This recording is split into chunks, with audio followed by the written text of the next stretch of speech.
இன்னைக்கு நியூட்ரிஷன் செக்மெண்ட்ல நம்ம டிஸ்கஸ் பண்ண போற டாபிக் என்ன தெரியுமா? ஒல்லியா இருக்கவங்க எப்படி குண்டா வருது. ஒல்லியா இருக்கவங்களுக்கு அது ஒரு பெரிய ஸ்ட்ரெஸ்.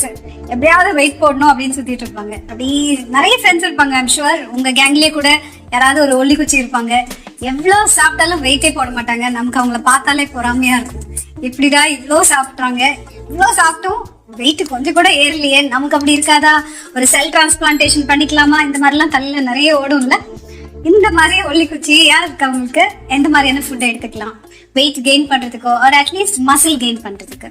ஸோ மெயினா வந்து வெயிட்னு ஒன்று வெயிங் ஸ்கேல்ல பார்க்கும்போது you only see a number.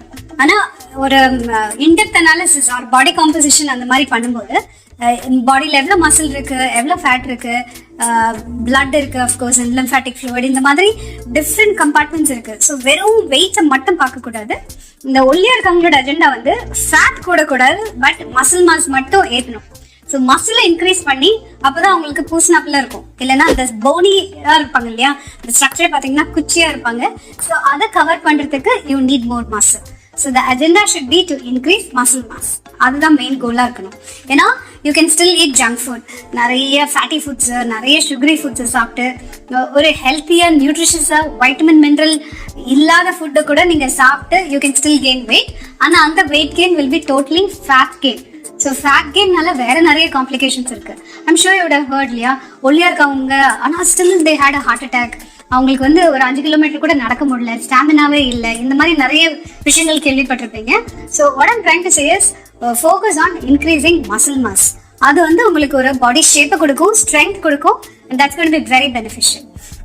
So basic strategies என்னென்ன பண்ணணும் அப்படின்னு பார்த்தீங்கன்னா, ஒரு மீல் சாப்பிட்றதுக்கு முன்னாடி தண்ணி நிறைய குடிக்காதீங்க. Then it will suppress your hunger.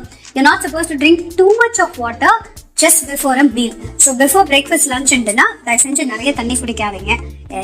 And for volume, food volume itself, quantity itself will reduce. That is one. Next thing, fibre rich foods நிறைய எடுத்துக்காதீங்க. ஸோ நிறைய சாலட் சாப்பிட்றது, அப்புறம் ஓட் பிராண்ட், வீட் பிராண்ட், இதெல்லாம் சப்பாத்தியில் நிறைய சேர்த்து சாப்பிட்றது, இல்லைன்னா வீட் ஃப்ளேக்ஸ் ஆர் பிராண்ட் ஃப்ளேக்ஸ்னே செப்பரேட்டாக கிடைக்கும். இந்த மாதிரியான ஃபுட் ஐட்டம்லாம் நீங்கள் வந்து எடுத்துக்காதீங்க. ஏன்னா ஃபைபர் ரிச் ஃபுட் வந்து it's beneficial for people with the constipation or weight குறைக்கணும்னு நினைக்கிறவங்களுக்கு. ஃபைபர் நிறைய உள்ள போயிடுச்சுன்னா ஒரு 3-4 ஹவர்ஸ்க்கு உங்களுக்கு சுத்தமாக பசிக்காது. ஸோ ஆனால் ஒல்லியா இருக்கவங்களுக்கு ரெகுலராக எவ்ரி 2 or 3 hours ஏதாவது சாப்பிட்டாங்கன்னா ரொம்ப நல்லா இருக்கும். ஸோ அதனால நிறைய ஃபைபர் ரிச் ஃபுட்ஸ் ஓவரா எடுத்துக்காதீங்க. One thing to remember. So நீங்க வந்து சாலட்ஸ்க்கு பதிலாக என்ன பண்ணலாம்னா, கூட்டு இல்லைன்னா சுண்டல் இல்லைன்னா பொரியல்லே வந்து நிறைய பருப்பு வகையில ஆட் பண்ணி அந்த மாதிரி குக் வெஜிடபிள் எடுத்துக்கலாம். அதுவும் சாம்பார்லாம் சாப்பிட்றீங்க அப்படின்னா திக்கா இருக்கணும். ரொம்ப தண்ணியா இருக்கிற சாம்பார் குடிச்சிங்கன்னா உங்களுக்கு வந்து அது பெனிஃபிட்டே வராது. So it's better to have some nice 1 cup of நல்ல திக் சாம்பார் இல்லைன்னா தேங்காய் சட்னி அந்த மாதிரி வச்சு இட்லி தோசை சாப்பிட்டீங்கன்னா it be very beneficial for you. This is one. அடுத்து கரெக்டாக பிளான் பண்ணி நீங்க எங்கெல்லாம் ஹோல் டே நீங்க வெளியில போற மாதிரி ஜாப்ல இருக்கீங்க அப்படின்னா ஒரு ஸ்நாக் என்னென்ன வேணுமோ அதெல்லாம் பிளான் பண்ணி நீங்க எடுத்துட்டு போகணும். அப்படி இல்லைன்னா போற வழியில கிடைக்கிறத சாப்பிட்டுட்டு போவீங்க அண்ட் உங்களுக்கு ரிசல்ட் வராது. ஸோ ஃபார் எக்ஸாம்பிள் நீங்க வந்து இப்போ பிட்வீன் பிரேக்ஃபாஸ்ட் அண்ட் லஞ்ச் ஏதாவது உங்களுக்கு ஸ்நாக் வேணும் அப்படின்னா நேந்திர பழம் சாப்பிடலாம், அப்புறம் வேர்க்கடலை உருண்டை, இந்த கடலை மிட்டாய் சொல்லுவோம் இல்லையா, அதை எடுத்துக்கலாம், இல்ல பொட்டுக்கடலை உருண்டை எடுத்துக்கலாம். எள்ளு உருண்டை இஸ் ரியலி குட். அப்புறம் ட்ரை ஃப்ரூட்ஸ் அண்ட் நட்ஸ், அதுலயே உங்களுக்கு லட்டு அந்த மாதிரிலாம் கிடைக்கும். நீங்க வீட்டுல பண்ணிக்கலாம், இல்ல கடையில இருந்து வாங்கி கூட யூ கேன் யூஸ் இட். அதே மாதிரி இப்பெல்லாம் பாத்தீங்கன்னா நிறைய ஸ்வீட் ஸ்டால்ல ராகி லட்டு, கம்பு லட்டு, இந்த மாதிரியான நியூட்ரிஷியஸ் வந்து அதுவும் நாட்டு சக்கரை போட்டு உங்களுக்கு வந்து நியூட்ரிஷியஸ் லட்டூஸ் கூட கிடைக்குது. ஸோ இதை ஸ்டாக் பண்ணிட்டீங்கன்னா தேவையில்லாம நீங்க இந்த மாதிரி பிஸ்கெட்ஸோ இந்த மாதிரி ஒரு நான் நியூட்ரிஷியஸ் ஜங்க் ஃபுட்டை வந்து நீங்க சாப்பிட மாட்டீங்க.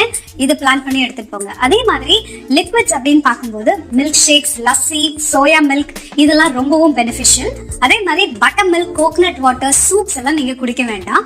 ஏன்னா அதுல கேலரிஸ் கம்மி. அவங்க வந்து ஓவர் வெயிட்டா இருக்கவங்களுக்கு வெயிட் குறைக்கிறதுக்கு அது பெனிஃபிஷியல். ஆனா ஒல்லியா இருக்கவங்களுக்கு this is just not useful. So நிறைய நீங்க ஜூஸ் கடைக்கு போனீங்கன்னா மில்க் ஷேக்ஸ் ஆர்டர் பண்ணுங்க. அவகாடோ மில்க் ஷேக் இல்லைன்னா சப்போட்டா மில்க் ஷேக், சீதாப்பழம் மில்க் ஷேக்ஸ் அந்த மாதிரி நீங்க ஆர்டர் பண்ணிக்கோங்க. லஸ்ஸி எடுத்துக்கோங்க, சோயா மில்க் யூஸ் பண்ணிக்கோங்க, டெட்ரா பேக்கெட்ஸ்ல இது கிடைக்குது. ஸோ இந்த மாதிரி பிளான் பண்ணி ஸ்நாக்ஸ் நீங்க எடுத்துட்டு போங்க. அப்புறம் ஒரு மீல் சாப்பிடும் போதும் அதுல கண்டிப்பா ப்ரோட்டீன் இருக்கணும். ஸோ புரதச்சத்து எப்படியெல்லாம் உங்க டயட்ல கொண்டு வரலாம்னு பாருங்க. வெறும் தோசை சாப்பிட்றதுக்கு பதிலாக முட்டை தோசை சாப்பிடலாம். அதுக்கப்புறம் அந்த சாம்பார் வந்து திக்கா இருக்கலாம். தேங்காய் சட்னியில பொட்டுக்கடலை இல்ல வேர்க்கடலை ஆட் பண்ணிக்கோங்க, ப்ரோட்டீன் கண்டென்ட்ஸ் இம்ப்ரூவ் பண்ணலாம். ஸோ இந்த மாதிரி குட்டி குட்டி ட்வீக்ஸ் நீங்க பண்ணீங்கன்னா உங்களுக்கு ரொம்ப பெனிஃபிஷியலா இருக்கும். அதே மாதிரி லஞ்ச் அண்ட் டின்னர் அந்த மாதிரி மீல்ஸ்ல வந்து கண்டிப்பா ஒரு கப் நீங்க வந்து நான்வெஜ் எடுத்துக்கலாம், இல்ல பருப்பு வகை இல்லைன்னா சன்னா எல்லாம் போட்டு ஒரு மிக்ஸ்ட் வெஜிடபிள் குருமா அந்த மாதிரி கூட நீங்க சாப்பிட்டுக்கலாம். That be really beneficial. Plain chapati சாப்பிட்றதுக்கு பதிலாக ஆலு பரோட்டா, மேத்தி பரோட்டா, மூலி பரோட்டா அந்த மாதிரி ஸ்டஃப்ட் பரோட்டா சாப்பிடுங்க. சாண்ட்விச்சஸ்ல சீஸ் ஆட் பண்ணலாம், இல்லைன்னா பன்னீர் ஆட் பண்ணலாம், இல்ல பிரெட் ஆம்லெட் எடுத்துக்கலாம். இதெல்லாம் பண்ணும்போது வெஜிடபிள் அண்ட் ப்ரோட்டீன் காம்பினேஷன் வரும்போது உங்களுக்கு ரொம்பவும் பெனிஃபிஷியலா இருக்கும். You'll really see results. Last most important aspect, you have to sleep on time. So ஒரு 10 o'clock நீங்க படுத்துட்டீங்கன்னா உங்களுக்கு testosterone secretion, growth hormone secretion இதெல்லாம் வந்து பக்காவா இருக்கும். ஏன்னா ஜிம்ல போய் என்னதான் எக்ஸசைஸ் பண்ணாலும் நீங்க கரெக்ட் டைமுக்கு தூங்கலைன்னா இந்த ஹார்மோனோட செக்ரேஷன் பாதிக்கும். அதனால மசில் மாஸ் இன்க்ரீஸ் ஆகாது. So you need testosterone as well as growth hormone for muscle building. இது ரொம்பவும் இம்பார்ட்டன்ட். ஸோ போதிய அளவுக்கு rest is very crucial. So இந்த மாதிரி லேட் நைட் டிவி பார்க்குறது அதெல்லாம் கட் பண்ணிட்டு go to bed at 10 o'clock, wake up at around 5 or 6 a.m. You will start seeing the results coming through. And of course patience வேணும். பொறுமையா இந்த மாதிரி diet as well as exercise ரெண்டுத்தையும் சேர்த்து பண்ணுங்க. You will really see results. And meet a professional for a customized diet plan or probably a customized workout chart. ஓகேங்களா? இந்த மாதிரி டிப் இது யூஸ்ஃபுல்லா இருந்ததுன்னா லைக் பண்ணுங்க. இதே மாதிரி ஒரு டிப்போட உங்களை அடுத்த முறை சந்திக்கிறேன். நீங்க லைக் பண்ணுங்க, சப்ஸ்கிரைப் பண்ணுங்க and share it with your family and friends. Thank you.